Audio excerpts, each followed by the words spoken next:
Kaip vyčio šalininkas savo? Kas imtas vytis? O, čia žinokit, ilga tema. Jūsų kolega, gerai, kad turim.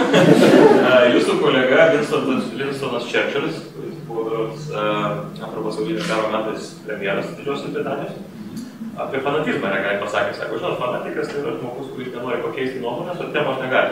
Tai čia jūs palėtėte tokio opą, labai aš galiu ilgai apie tai šnekėti pakankamai. Vytis. Na, matot, esu jį atradęs pakankamai, nežinau, neseniai kaip palyginti, kažkokių keletą metų. Ir tie atradimai vis tęsiasi labiau. Galvoju, kad yra keletą aspektų. Vienas, kokia yra simbolių vertė arba simbolių... Kas yra simboliai žmonėm? Kitaip tariant, mes galime parašyti įvairių traktatų, kokia Lietuva bus 2030 metais. Vyriausybė yra bandžiusi daryti ir greičiausiai tai yra daug storų dokumentų, kurių niekas niekada nėra skaitęs. Kažkokie specialistai ruošia, čia kolegė ginkoja galvą greičiausiai skaityti. Tai aš pats asmeniškai tik tai girdėjau, kad toks dalykas yra, bet nebūtinai pats esu tai skaitęs. Tai faktas yra tai, kad mes turėtume, simbolis yra didžiulė jėga, kurią galima pakreipti valstybės gyvenimą, netgi galvoju pakankamai stipriai. Liaudis neskaito traktatų ir jie nori turėti labai aiškę kryptį, kur jie eina. Kitaip tariant, pavyzdžiui, yra viena iš valdymo formų, lygiai taip pat yra religija, ar ne? Religija turi 10 dievų įsakymų. Tai yra labai paprastos, aiškios taisyklės ir realiai jie yra suprantamos absoliučiai kiekvienam žmogui. Tai kas yra vytis ir kas tai yra? Tai yra visų pirma simbolis, su kuriuo mes gyvename daugiau negu 600 metų. Ir jis yra geriausiai simbolizuojantis, kas yra tikras lietuvis.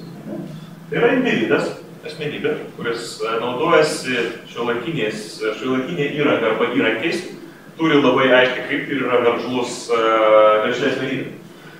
Tai yra pavaizduota vytyje ir iš principo tokie yra patys tikriausiai lietuviai.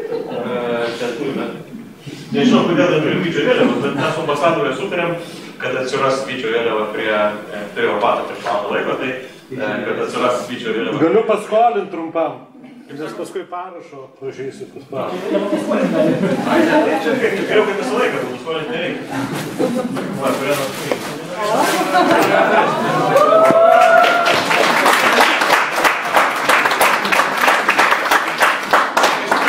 vieną atskirą istoriją papasakosiu, kurią esu girdėjęs, bet nesu tikras, kiek jinai yra tikra.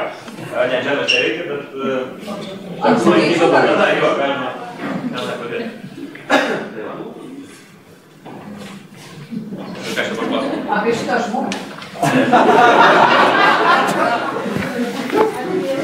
Man visų daug kartų traktas gyvenime, tai apmėčiai būna tiesiog kaip ką aš nebūtų. Įsivaizduokit, kaip su manim dirbti reikia žmonėm. Jo, nu tai pas mane to gimdymo buvo bent 3. Iš tiesų apie tą pogimdyminę depresiją ir sindromą, tą tokį, kai moteris nužudo savo vaikus, tai aš turėsiu pašnekėti, yra pasakymas. Irgi dabar visai neseniai supratau ir atradau. Tai va, tai šnekant apie vytį, iš tiesų, mes, manau, kad per paskutinius 50 ar daugiau metų stipriai dulkėmis buvo užgulęs tas simbolis visuose mumyse. Ir tai yra tikrai geriausiai simbolizuojantis, ką mes turime. Aš manau, kad tai yra vyčio genas, kurį turime absoliučiai visi mes. Ir, paprastas pavyzdys, sakysime, pavyzdžiui, lietuviai, kurie okupuoja Norvegų sandėliukus, ar ne? Irgi yra lyderiai, principu, ar ne? Tik tai žmonės, kurie savo tuo metu, kai augo ir kai formavosi jų vertybinė skalė, tam tikrai jie augo kitokioje truputį plotmėje, kitokie vertybių skalėje. Patys iš savęs. Tai tariant, jeigu tu esi lyderis, tai tu ar kalėjime būsi lyderis, ar tu su kontrabandininkais būsi lyderis, ar moksle būsi lyderis, ar medicinoje būsi lyderis, ar versle tu visur būsi lyderis, nes geną tai mes iš principo turime. Tai va, tai man taip atrodo, kad iš tiesų trispalvės aš nesu pats didžiausias šalininkas, jeigu taip nuoširdžiai. Galvoju, kad prieš 100 metų vyko toks, net galėčiau tai pavadinti šiokiais genocidu. Nes neturėjome mes nieko bendro, taip dabar jau yra praėjęs tam tikras laikas, buvo partizanai, buvo sausio 13 įvykiai ir to nenuneigsi, tam tikra emocinė, tikrai kaina yra sumokėta ir emocinė vertė yra tame. Bet vėlgi, kiek mes galime tai prieš pastatyti 600 metų arba dar daugiau, nes yra kai kurie šaltiniai sakantis, kad tai yra ne nuo 1200 metų maždaug vytis buvo naudojamas. Tas gerai neatsimenu, tai žodžiu, sunku pasakyti. Kaip ten buvo, yra atrastas, matau, tai yra prie Skuodo daros didvyčių gyvenvietė, ten yra kapinės ir ten yra kapstyta, surasta tokia statulėlė daros bronzinė, kuri datuojama yra 1200 kažkiek tai metų. Tai šiek tiek daugiau negu mes galvojame iki šiol. Bet čia reikėtų klausti daugiau istorikų, jie daugiau supranta. Tai, žinot, galiu būti šiek tiek netikslus. Man net 100 metų vieną kitą pusę, tai nebūtinai kažką labai tikrai lemia. Tai va, tai čia šnekant apie Vytį ir kadangi mes nepelningai buvome įprimėžę, tai aš manau, kad kiekvienas savo pavyzdžių iš tiesų nori ir gali parodyti tai, kas jam yra svarbu. Tai man asmeniškai Vytis yra be galo svarbus, aš galvoju, kad tai yra geriausiai simbolizuotis, kas yra mes.